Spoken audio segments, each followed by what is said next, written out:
Hello everyone, welcome to my channel NEET study area. और ecology unit में हमने ecosystem complete कर लिया है। ऑर्गेनिज्म एंड पॉपुलेशन नया चैप्टर स्टार्ट कर रहे हैं। So please like, share and subscribe. इस चैप्टर में बहुत ज़्यादा कॉम्प्लेक्स चीज़ें नहीं हैं, बट येस आई होप आपको काफ़ी अच्छा लगेगा। Our living world is fascinatingly diverse and amazingly complex. जो हमारा लिविंग वर्ल्ड है, ठीक है, वो उसमें डाइवर्सिटी भी है और वो कॉम्प्लेक्स भी है। डाइवर्सिटी आपको पता होगा, डाइवर्सिटी है यानी बहुत तरह के स्पीसीज हैं यहाँ पे, अलग अलग तरह के यहाँ पे एनिमल्स हैं, बहुत तरह के जनजातियाँ हैं यहाँ पे, है ना। और कॉम्प्लेक्सिटी क्या है कि एक दूसरे से अलग अलग तरीके से इंटरेक्टेड है। कोई बायोलॉजिकल लेवल पे कॉम्प्लेक्स है, जैसे कि उसमें किस तरह के, उसके अंदर किस तरह के प्रोसेसेस होते हैं या एक दूसरे से वो किस तरह से इंटरेक्ट करते हैं। तो हर चीज़ में कॉम्प्लेक्सिटी आपको देखने को मिलेगी, ठीक, okay. We can try to understand its complexity by investigating processes at various levels of biological organization. हम कॉम्प्लेक्सिटी को समझ सकते हैं, ठीक है, ट्राई कर सकते हैं इसको समझने का बाय इन्वेस्टिगेटिंग प्रोसेसेस। कुछ प्रोसेसेस को समझ के उसके बारे में थोड़ी जानकारी हासिल करके at various levels of biological organisation, ठीक है। तो बायोलॉजिकल ऑर्गेनाइजेशन के अलग अलग लेवल पे हम जाकर कुछ प्रोसेसेस के बारे में जानकारी हासिल करेंगे, जिससे फिर हमें जो चीजें कॉम्प्लेक्स लगती हैं वो कॉम्प्लेक्स चीजें हमें समझ आने लगेंगी, ठीक है। अब देखिए, जो बायोलॉजिकल ऑर्गेनाइजेशन है ना, ठीक है, ये इसमें किस तरीके का ऑर्गेनाइजेशन होता है। ऑर्गेनाइजेशन मतलब क्या होता है, एक ग्रुप, ठीक है। तो हम देखेंगे कि वो जो ग्रुप बन रही है वो किस तरीके से या कितने तरह के ग्रुप्स बन सकते हैं। तो यहाँ पे जैसे कि दिया है, बहुत सारे छोटे छोटे मॉलिक्यूल्स मिलके बना दिए मैक्रोमोलिक्यूल्स, ठीक। बहुत सारे मैक्रोमोलिक्यूल्स मिलके बना दिए सेल्स, बहुत सारे सेल्स मिलके बना दिए टिश्यूज, बहुत सारे टिश्यूज मिलके बना दिए ऑर्गन्स, बहुत सारे ऑर्गन्स मिलके बना दिए इंडिविजुअल ऑर्गेनिज्म, कोई एक अकेला ऑर्गेनिज्म। और बहुत सारी ऑर्गेनिज्म जब ग्रुप बनाती हैं तो वो उससे बनता है पॉपुलेशन। कई तरह के पॉपुलेशन मिलके क्या बनाती हैं, कम्युनिटीज, ठीक। और कई तरह की कम्युनिटीज जब एक साथ आती हैं, ग्रुप आता है कम्युनिटीज का, तो बनता है इकोसिस्टम। और वो कई तरह के इकोसिस्टम, बहुत सारे इकोसिस्टम मिलके बनते हैं बायोम्स, ठीक है। तो इकोसिस्टम और बायोम्स के बारे में ज्यादा जानकारी चाहिए हो तो वो और अच्छे से है डिटेल में, कहाँ पे, इकोसिस्टम चैप्टर में, ठीक, okay. At any level of biological organization,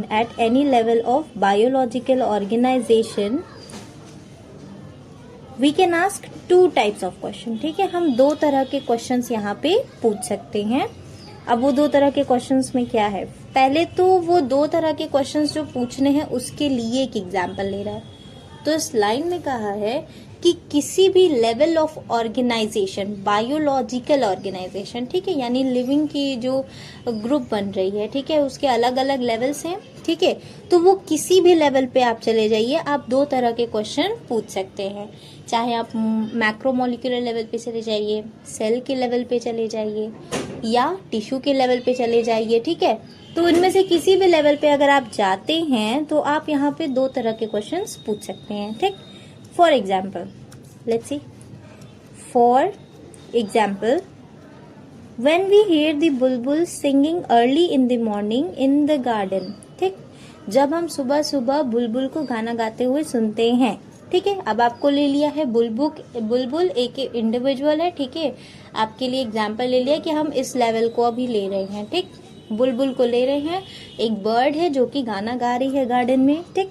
तो हम यहाँ पे दो तरह के क्वेश्चन कर सकते हैं। हमने क्या प्रोसेस लिया है, प्रोसेस हमने लिया है गाना। हाँ, चिड़िया जो है वो बायोलॉजिकल लेवल है, ठीक, और जो गाना है वो प्रोसेस है। अब हम प्रोसेस पे छानबीन करने जा रहे हैं, ठीक। तो प्रोसेस में छानबीन क्या है, हाउ डज द बर्ड सिंग, या फिर वाई डज द बर्ड सिंग। तो क्या है इसमें कि कैसे चिड़िया गाना गा रही है और क्यों गा रही है, ठीक। यहाँ पे दो तरह के क्वेश्चन आया, ये जो हाउ टाइप का क्वेश्चन होता है ना, ठीक है, इसमें क्या होता है कि हम मैकेनिज्म जानना चाहते हैं बिहाइंड द प्रोसेस। वो प्रोसेस कैसे हो रही है, उसमें क्या क्या जो है चल रहा है जिसकी वजह से ये प्रोसेस हो रही हैं। तो मैकेनिज्म जानना चाहते हैं हम कि वो चल कैसे रहा है। ठीक, जैसे कोई गाड़ी कैसे चल रही है तो हम उसके पीछे उसके जानना चाहते हैं ना, उसके मैकेनिज्म को जानते हैं कि ठीक है पेट्रोल है, इंजन है, हाँ ये ऐसे वर्क करता है।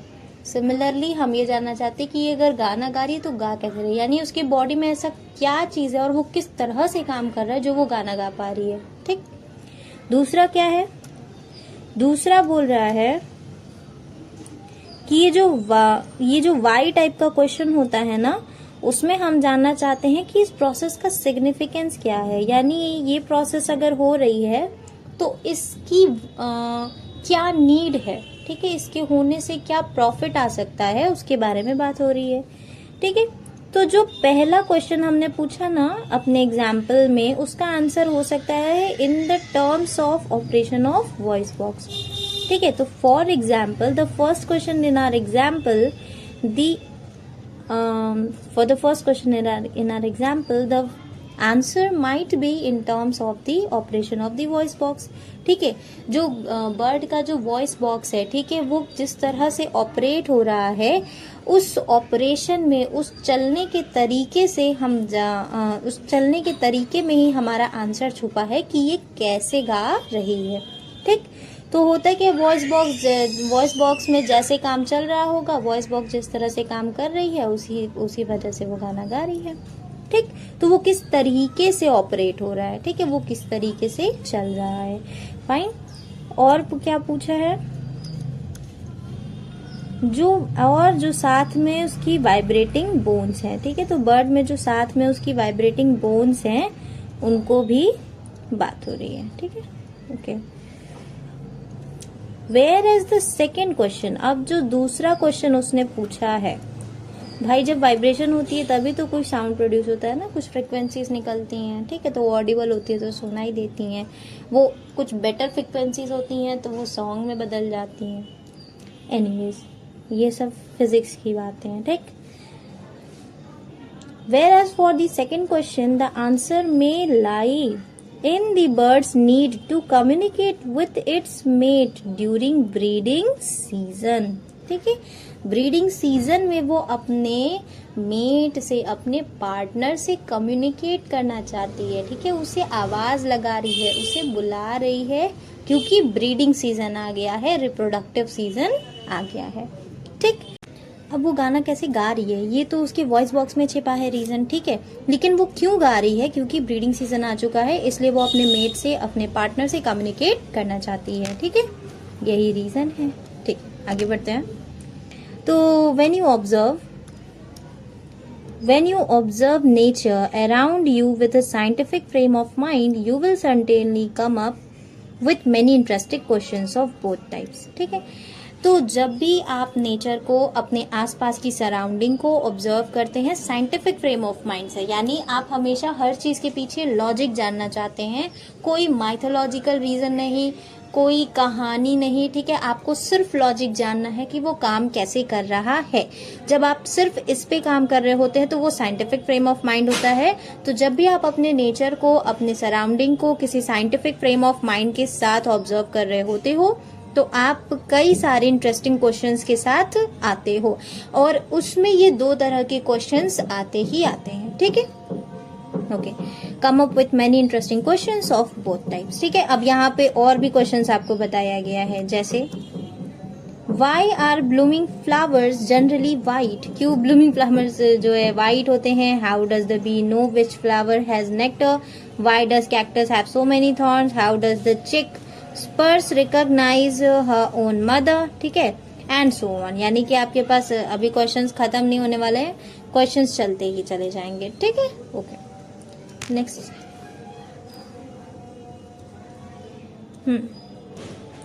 इसमें बोला है you have already learned in previous classes that ecology is a subject which studies the interaction among organisms and between the organism and its physical abiotic environment। ठीक है, इसके बारे में बात करते हैं। बोला है कि आपने अपने प्रीवियस क्लासेस में पढ़ा है कि इकोलॉजी एक सब्जेक्ट है जहाँ पे हम ऑर्गेनिजम्स आपस में कैसे इंटरैक्ट कर रहे हैं, कैसे एक दूसरे से कनेक्ट कर रहे हैं, ठीक है, क्या चीज़ में वो एक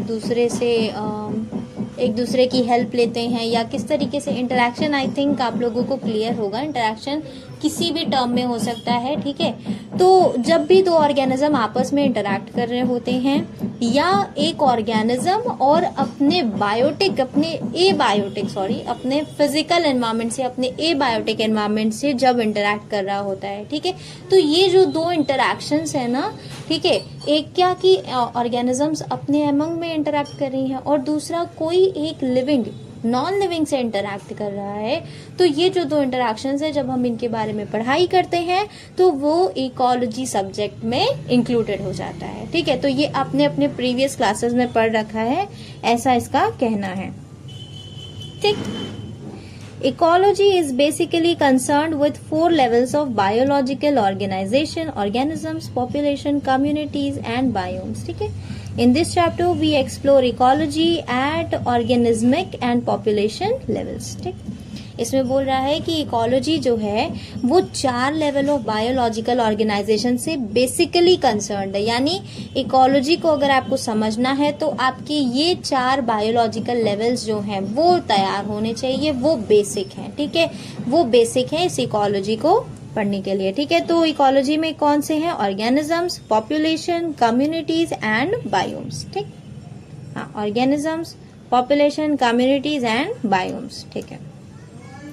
In this chapter we explore ecology at organismic and population levels, ठीक है। तो हम इस चैप्टर में क्या करेंगे? इकोलॉजी को एक्सप्लोर करेंगे किन 2 लेवल्स पे? ऑर्गेनिज्मिक लेवल पे और पॉपुलेशन के लेवल पे, ठीक है। यानी एक इंडिविजुअल को देखेंगे, उसके हिसाब से इकोलॉजी पढ़ेंगे और पॉपुलेशन के हिसाब से इकोलॉजी पढ़ेंगे, ठीक है। इन 2 को मेनली इस चैप्टर में कंसिडर किया गया है, okay. Organism and its environment. अब इसमें क्या बोला है? इसमें कह रहा है ecology at the organismic level is essentially physiological ecology which tries to understand how different organisms are adapted to their environments in terms of not only survival but also reproduction. तो इसमें कहना चाह रहा है कि इकोलॉजी को जब हम ऑर्गेनिज्मिक लेवल पे पढ़ाई करते हैं, ठीक है, तो वो हम पढ़ क्या रहते हैं? असल में फिजियोलॉजिकल इकोलॉजी पढ़ रहे होते हैं, ठीक, फिजियोलॉजिकल इकोलॉजी पढ़ रहे होते हैं। यानी इंटरनल्स का कोई काम नहीं है यहाँ पे, हम ऊपर से बात करेंगे। विच ट्राइज टू अंडरस्टैंड कि कैसे डिफरेंट जो ऑर्गेनिजम्स हैं वो अपने एनवायरमेंट में अडेप्टेड होते हैं इन terms of not only survival but also reproduction. यानी सिर्फ सर्वाइव करने के लिए नहीं, वो जिस भी जगह पे हैं वो वहां पे जिस तरीके से रह रहे हैं, चीजों को जिस तरीके से अडाप्ट किया है उन लोगों ने, वो सिर्फ जीने के लिए नहीं है बल्कि अपनी जनजाति बढ़ाने के लिए भी है, अपने रिप्रोडक्शन करने के लिए भी है, ठीक है। तो हम इन चीजों के बारे में यहाँ पे पढ़ेंगे। तो जब हम ऑर्गेनिज्मिक लेवल पे इकोलॉजी को पढ़ रहे होते हैं तो हम असल में पढ़ क्या रहे होते हैं कि कैसे कोई ऑर्गेनिज्म अपने आप को अडॉप्ट किया है उस एनवायरनमेंट में, जिससे वो सिर्फ जिंदा ही नहीं रह रहा है बल्कि रिप्रोड्यूस भी कर रहा है, ठीक है। You may have learnt in earlier classes how the rotation of our planet around the sun and the tilt of its axis cause annual variation in the intensity and duration of temperature resulting in distinct seasons। तो आपने ये अपने earlier classes में, अपने कुछ पिछली classes में, उसके पहले की क्लासेस में पढ़ा होगा कि जो हमारा प्लैनेट होता है वो सन के अराउंड रोटेट करता है, ठीक है। हाँ, अपना रोटेशन कंप्लीट करता है।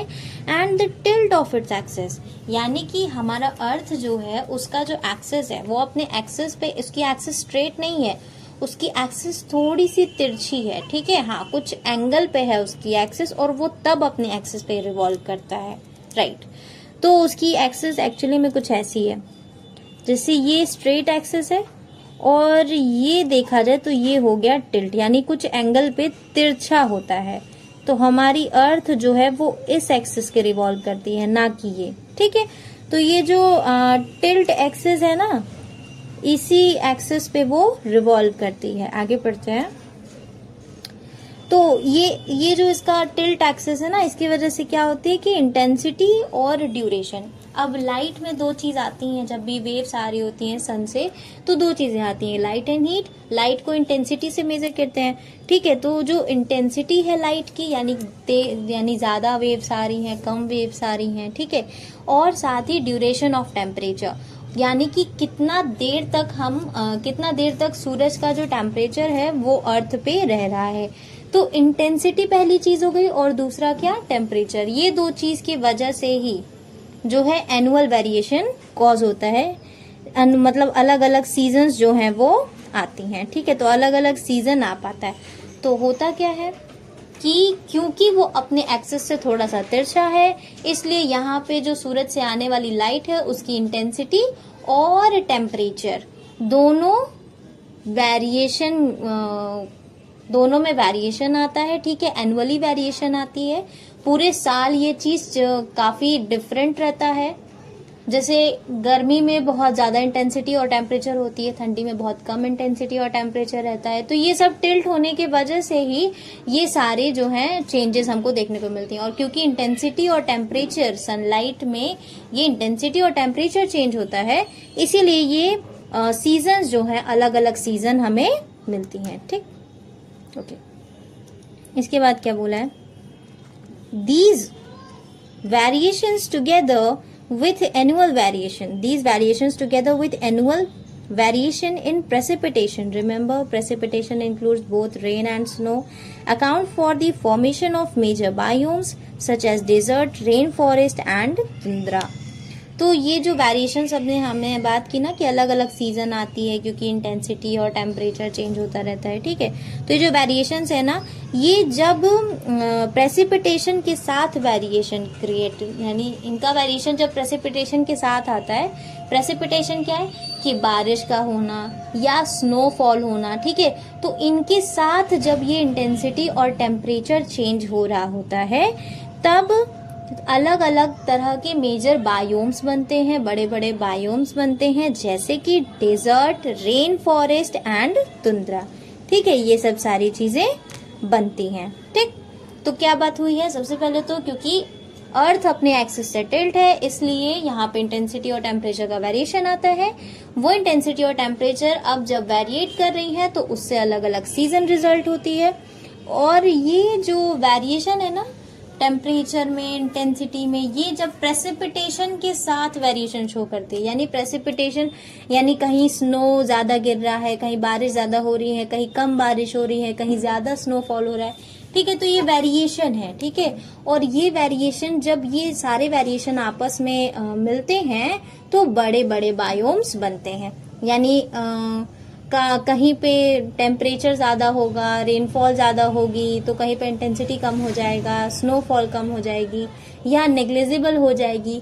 तो ये सब चीजें, जब ये 4 पैरामीटर्स देख रहे हैं ना, अब जब ये चेंज हो रहा है तो उससे मेजर बायोम्स जो है वो बन रहे हैं। और मेजर बायोम्स को एग्जाम्पल भी दिया है, जैसे कि डिजर्ट हो गया, रेन फॉरेस्ट हो गए, तुंद्रा हो गया, ठीक। अब ये फिगर दिखाया है, इस फिगर को समझना और याद करना अच्छा ही है, क्योंकि क्वेश्चन मैंने देखा है कि इससे आया हुआ है टेस्ट सीरीज में, एग्जाम में भी आने की पूरी पॉसिबिलिटी है जब भी मन कर जाए उनका। ओके, तो इसको समझते हैं। हाँ, अब देखिए जो डेजर्ट है, ठीक है, हमको पता है डेजर्ट क्या होता है, सूखा, राइट। डेजर्ट क्या होता है, सूखा। तो इस सूखे में देखो क्या हो रहा है, प्रेसिपिटेशन बिल्कुल 0 के पास है, ठीक। तो हमको याद रखना है। लेकिन ये जो टेम्परेचर है, यहाँ पे टेम्परेचर दिया हुआ है, ठीक है, और नीचे में क्या दिया हुआ है, प्रेसिपिटेशन। तो यहाँ पे देखो टेम्परेचर सबसे ज्यादा है लेकिन प्रेसिपिटेशन बहुत ही कम है, एनुअल रेनफॉल जो है वो बहुत ही कम है, ठीक। नेक्स्ट है ग्रासलैंड।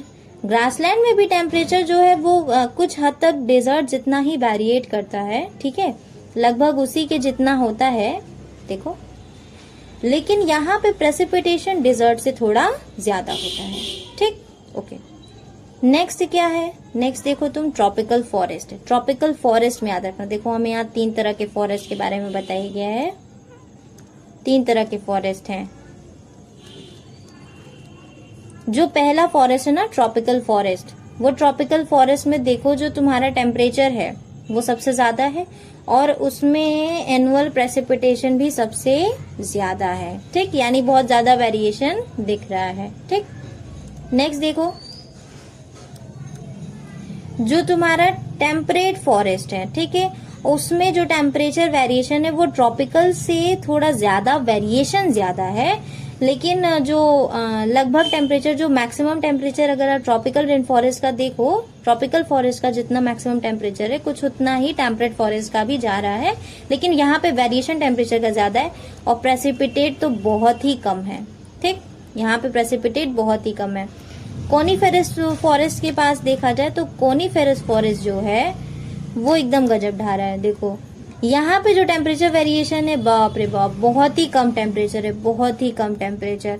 और यहाँ का प्रेसिपिटेशन जो है वो टेम्परेट फॉरेस्ट के जितना ही है। इसको थोड़ा सा क्लीन कर देते हैं। ठीक, तो यहाँ पे हमको देखना है बहुत छोटी छोटी चीजें। ओके, सबसे पहले बात करते हैं कि डेजर्ट का देखो एनुअल प्रेसिपिटेशन बहुत ही कम। ठीक, ग्रासलैंड में उससे ज्यादा, टेम्परेट। अब ये डेजर्ट और ग्रासलैंड में इतना याद रखना है, फिर हम ध्यान देंगे फॉरेस्ट के ऊपर। फॉरेस्ट में जो ट्रॉपिकल फॉरेस्ट है उसका टेम्परेचर जो है वो बहुत हाई है और वैसे ही वहां पे प्रेसिपिटेशन भी बहुत ज्यादा है। ठीक, टेम्परेट फॉरेस्ट की बात करें तो यहाँ का मैक्सिमम टेम्परेचर ट्रॉपिकल फॉरेस्ट के जितना ही है, हालांकि यहाँ पे वेरिएशन ज्यादा है। ठीक, और प्रेसिपिटेशन तो ट्रॉपिकल से बहुत ही कम है। कोनीफेरस का प्रेसिपिटेशन टेम्परेट के ही बराबर में है और यहाँ पे जो टेम्परेचर है वो इन दोनों से ही कम है। ठीक, यहाँ का जो टेम्परेचर है वो क्या है, इन दोनों से ही कम है। हाँ, ट्रॉपिकल फॉरेस्ट और टेम्परेट फॉरेस्ट दोनों से ही कोनीफेरस फॉरेस्ट का जो टेम्परेचर वेरिएशन है वो बहुत ही कम है। यहाँ का टेम्परेचर देखो कितना कम है और कितना कम है, सी। ठीक, अब बात करते हैं आर्कटिक एंड अल्पाइन तुंद्रा के बारे में।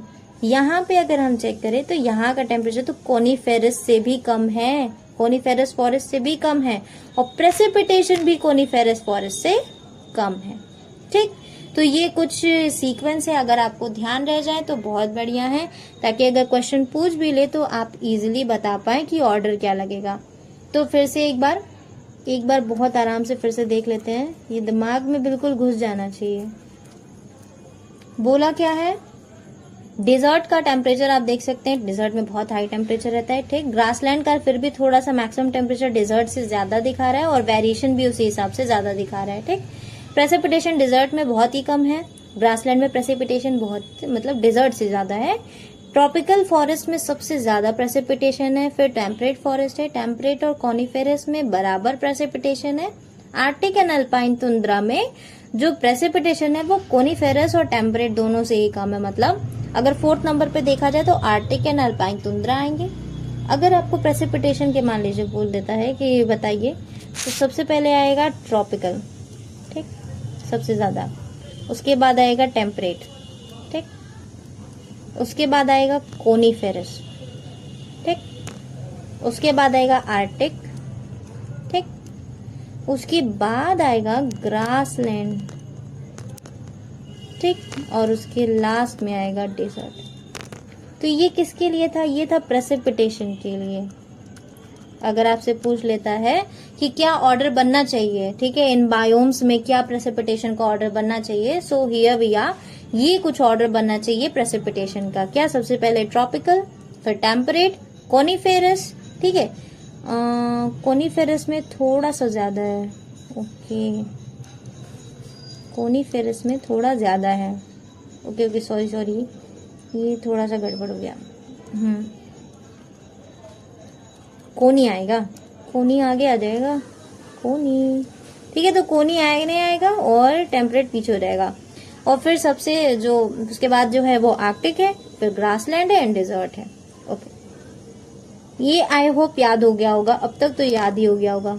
इतना नहीं मुश्किल था। वो ऑर्डर जरूर से अपने एनसीईआरटी में आप लिख लीजिएगा सो दैट आपको याद हो जाए। ठीक, okay. Regional and local variations within each biome lead to the formation of a wide variety of habitats। ठीक है, रीजनल मतलब अगर आप देखें रीजन वाइज, ठीक है, कोई एक बायोम है, लेट्स सपोज एक बायोम हमने सेलेक्ट किया है, उस बायोम में रीजनली देखें यानी बड़े बड़े जगहों पर देखें, और साथ ही लोकल भी देखें यानी छोटे छोटे जगहों पे देखें। तो जब ऐसी में जब चेंजेस आती हैं, ठीक है, वेरिएशंस होता है, तो उससे क्या होता है ना, बहुत अलग अलग तरह की हैबिटेट्स जो हैं वो बनते हैं। ठीक है, जो बिल्कुल सीधी सी बात है, थोड़ा माइनर भी चेंज आएगा तो आपको फिर उसको अडाप्ट करना पड़ेगा। तो उससे क्या होगा कि हैबिटेट चेंज होगी, कुछ सरवाइव कर जाएंगे, कुछ के लिए वो फेवरेबल कंडीशन होगा, कुछ को अपने आप को अडाप्ट करना पड़ेगा, राइट। तो हैबिटेट कहने का मतलब क्या है, स्वाभाविक, यानी हम जहाँ पे आराम से रह सकते हैं, हमें कुछ चेंजेस करने की जरूरत नहीं है। ठीक है, हम जैसे हैं हम वैसे ही हैं, तो वो हैबिटेट में काउंट होता है। तो बोल रहा है कि वाइड वैरायटी ऑफ हैबिटेट उससे बन जाती हैं। बिल्कुल सही बात है, जब चेंजेस होंगी तो अलग अलग तरह की जो है हैबिटेट्स जो है वो बनेंगी। ठीक है, तो हर एक बायोम में बात किया है कि बड़े जगहों पे भी चेंजेस होती हैं, छोटी जगहों पे भी चेंजेस होती हैं। तो ये जो चेंजेस होती हैं इनकी वजह से ही बहुत अलग अलग तरह के हैबिटेट्स जो हैं वो बन जाते हैं। ठीक है, हैबिटेट्स जो मैंने आपको समझा दिया है।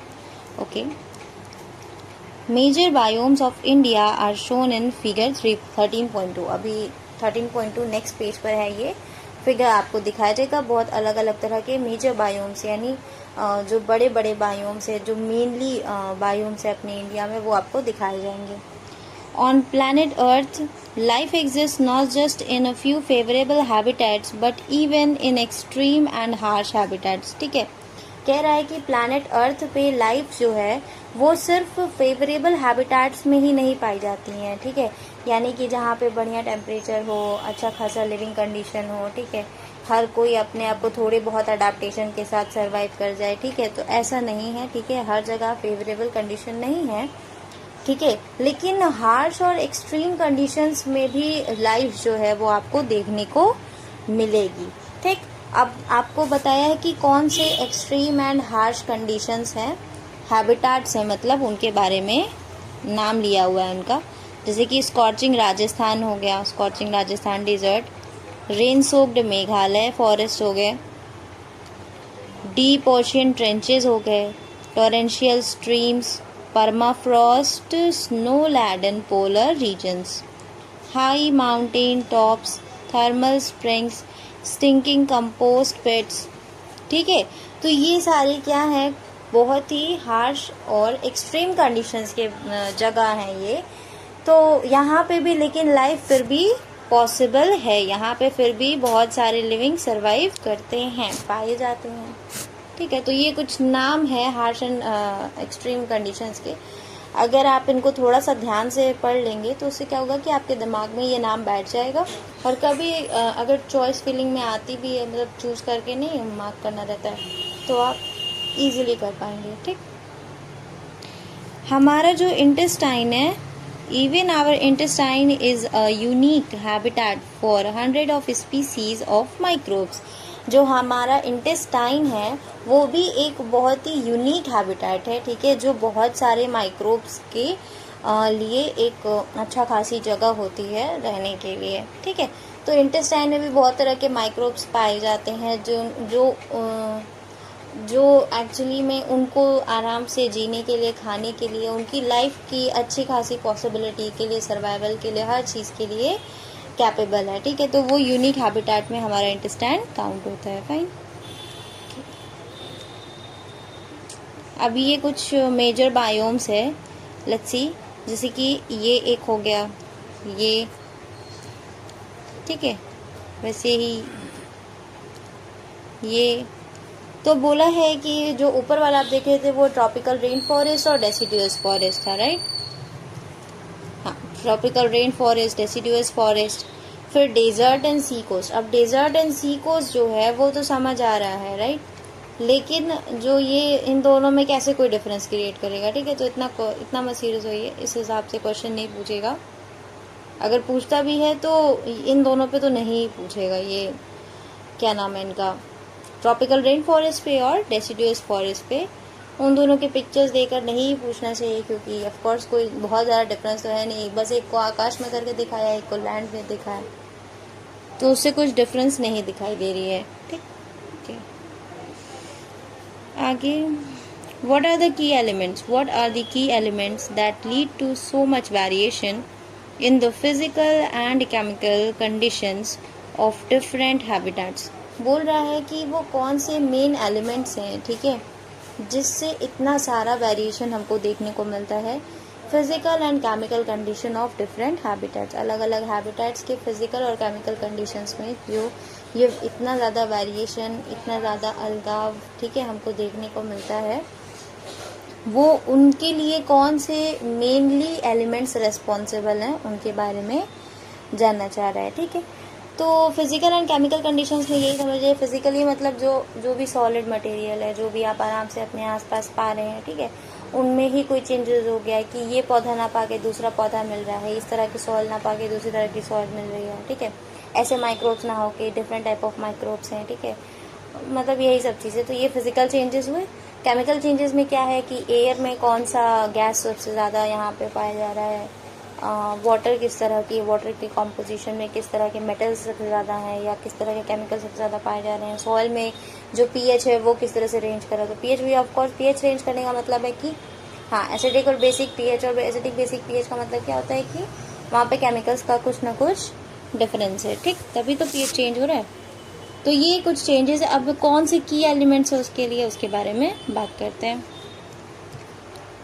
The most important once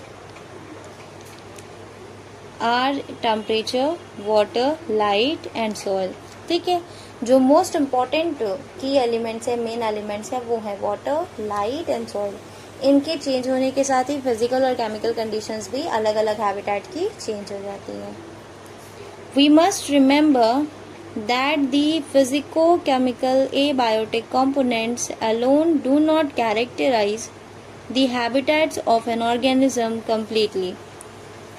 The habitat includes, अभी तो और भी बातें हैं, जैसे बोल रहा है कि सबसे जो इम्पोर्टेंट बात है वो ये है कि हमें ये बात याद रखनी चाहिए कि जो फिजिकल और केमिकल हैं, ठीक है, जो कंपोनेंट्स हमको मिल रहे हैं, ठीक है, ए बायोटिक कंपोनेंट्स में ही तो काउंट होंगे, ठीक है, तो जो ए बायोटिक कंपोनेंट्स हैं सिर्फ वही किसी भी हैबिटेट को कैरेक्टराइज नहीं करते, किसी भी हैबिटेट की विशेषता को नहीं दर्शाते हैं। ठीक, ए बायोटिक में आप प्लांट्स को नहीं लीजिएगा, माइक्रोब्स को मत लीजिएगा। तो वो तो मैंने आपको बताया था कि फिजिकल और केमिकल में, अभी ये फिजिको केमिकल आपको ए बायोटिक कंपोनेंट्स से सब बात कर रहा है कि ए बायोटिक जो कंपोनेंट्स हैं वो सिर्फ किसी भी हैबिटेट की विशेषता को नहीं दर्शाते हैं। ठीक है, एक हैबिटेट का मतलब है कि वहाँ पे और भी चीज़ें आएंगी, और भी चीज़ों में क्या आएगा, बायोटिक कंपोनेंट्स भी वहाँ पे इंक्लूडेड होती हैं। सिर्फ ये बायोटिक ही नहीं किसी भी हैबिटेट को ठीक से दर्शाता है या उसकी विशेषता को बताता है, जो बायोटिक कंपोनेंट्स है वो भी इस चीज़ को समझाते हैं। ठीक, अब देखो उनके बारे में, अब वो कौन कौन से कंपोनेंट्स हैं लिविंग में, जैसे कि पैथोजन, पैरासाइट्स, प्रेडेटर्स और कॉम्पिटिटर्स। ठीक है, तो ये वो बायोटिक कंपोनेंट है जो किसी भी हैबिटेट को सही से दिखाएंगे। Of the organism with which they interact constantly, अब ये किसी भी ऑर्गेनिज्म के हैबिटेट को दर्शाएंगे जिनके साथ वो कॉन्स्टेंटली इंटरैक्ट कर रहे होंगे। The organism with which they constantly interact. We assume that over a period of time, the organism had through natural selection evolved adaptations to optimize its survival and reproduction in its habitat. तो कहना चाह रहा है कि हम इस चीज़ को assume करते हैं कि जैसे जैसे टाइम बढ़ता चला गया है ऑर्गेनिजम्स में नेचुरल सिलेक्शन हुई है, यानी नेचर ने सेलेक्ट किया है कौन फिटेस्ट है कौन नहीं। ठीक है, evolved adaptation to optimise its survival and reproduction in its habitat, खुद को इवॉल्व किया, खुद को इतना चेंज किया कि अडेप्ट कर सके, जिससे कि अपने सर्वाइवल के साथ साथ वो रिप्रोडक्शन भी ध्यान दे सके।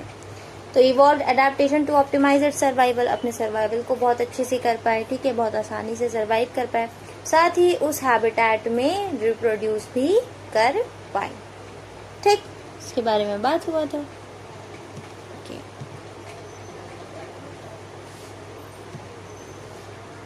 आई होप इसमें कोई दिक्कत नहीं है। हम ये चीज़ मानते हैं कि समय के साथ क्या हुआ है, ऑर्गेनिजम्स में नेचुरल सिलेक्शन आई है, उनमें वो खुद को इवॉल्व किए हैं, जिससे कि कुछ चीज़ें अडाप्ट किया है उन लोगों ने, उस अडाप्टेशन में वो अपने आप को अच्छे से अच्छा सर्वाइव कराते हैं, साथ ही रिप्रोड्यूस कराते हैं अपने उस हैबिटेट में। Okay, Each organism has an invariably defined range of conditions that it can tolerate.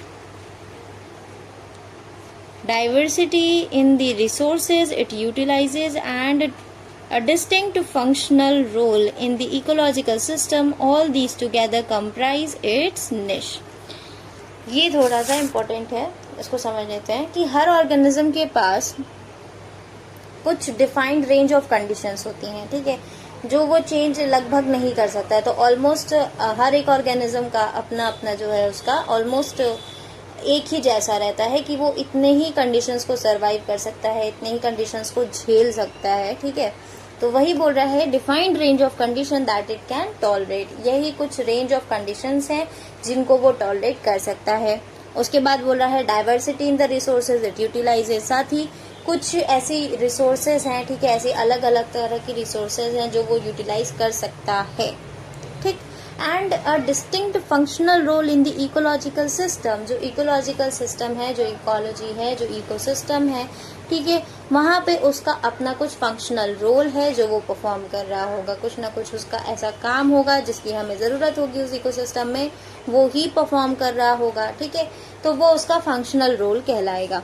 ये सारी चीजें मिलकर हमको उसका निश बताती हैं, हमको बताती हैं कि वो किस जगह पे पाया जा सकता है या वो किस जगह पे अच्छे से अच्छा हो सकता है। तो हमको क्या बातें ध्यान में रखनी है कि हर ऑर्गेनिज्म के पास डिफाइंड रेंज ऑफ कंडीशन होता है जो वो टॉलरेट कर सकता है। तो हमें ये समझ में आ गया कि वो किस तरह के कंडीशंस में रह सकता है, राइट। जैसे इतने ही टेम्परेचर में वो रह सकता है, या इतनी ही विंड स्पीड में वो रह सकता है, या इतनी ही ह्यूमिडिटी में पाया जा सकता है, ठीक है, ये सब कंडीशंस हो गई। तो वो ये रेंज ऑफ कंडीशंस हो गए। इतनी ही सैलिनिटी होनी चाहिए, यानी खारा, मान लीजिए अगर एक्वेटिक है तो। फिर उसके बाद हो गया कि वो किस तरह की रिसोर्सेज को यूटिलाइज कर रहा है, किस अलग अलग तरह की रिसोर्सेज को यूटिलाइज कर रहा है, ये भी अगर हमें पता चल जाए कि हाँ ठीक है उसको इस चीज़ की ज़रूरत होती है, ये चाहिए होता है, वो चाहिए होता है। जैसे हमने प्लांट किंगडम में बहुत लोगों ने पढ़ा होगा क्लास 11th में कि जो ब्रायोफाइट्स होते हैं, ठीक है, उनको क्या बोला जाता है, एम्फीबियन ऑफ प्लांट किंगडम क्यों कहा जाता है, क्योंकि वो उनका सबसे इम्पोर्टेंट चीज़ है कि उनको पानी चाहिए ही चाहिए, ठीक है। वो भले लैंड पे ग्रो करेंगे लेकिन उनको अपने रिप्रोडक्शन के लिए क्योंकि चाहिए होता है वाटर, इसलिए वो हमेशा पानी के ही आसपास जो है ग्रो करेंगे। तो हमको पता चल गया है कि हाँ ब्रायोफाइट्स को पानी की जरूरत होती है।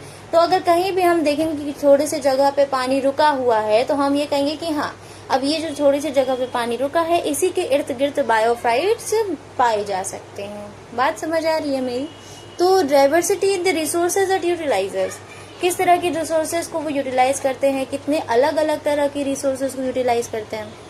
And a distinct functional role in ecological system, किसी भी इकोसिस्टम में उनका अपना क्या रोल है ये भी पता होता है, तो हमें समझ आता है कि वो एक्चुअली में कहाँ पाए जा सकते हैं। जैसे प्लांट्स हैं, उनका काम है खाना बनाना, तो हमको पता है कि वो लैंड पे ही पाए जाएंगे, राइट।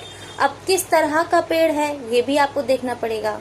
तो आप बता देंगे कि हाँ ये ट्रॉपिकल में पाया जाएगा, ये टेम्परेट में पाया जाएगा, ये पानी के पास पाया जाएगा, ये नदी किनारे पाया जाएगा, ये समुद्र के किनारे पाया जाएगा। जैसे हमारे कहने का मतलब है कि उसका रोल भी तो हमको पता होना चाहिए कि वो किस तरह के रोल को परफॉर्म कर रहा है, right.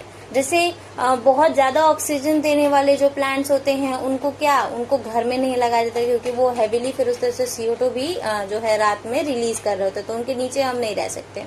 What I mean to से कि सबका अपना अपना एक इकोलॉजिकल मतलब इकोसिस्टम में अपना फंक्शनल रोल होता है। तो ये कुछ बातें जब हमको पता होती हैं तो हम बता सकते हैं कि कोई भी ऑर्गेनिज्म किस जगह पे पाया जा सकता है। वो जिस जगह पे पाया जाता है वही उसका निश होता है, ठीक है, कॉल्ड निश, ठीक, ओके। सो अभी के लिए इतना ही। ये पार्ट 1 हम यहीं एंड करते हैं एंड नेक्स्ट पार्ट बहुत सून आपको मिल जाएगा। So thanks for watching, like this video, subscribe and share.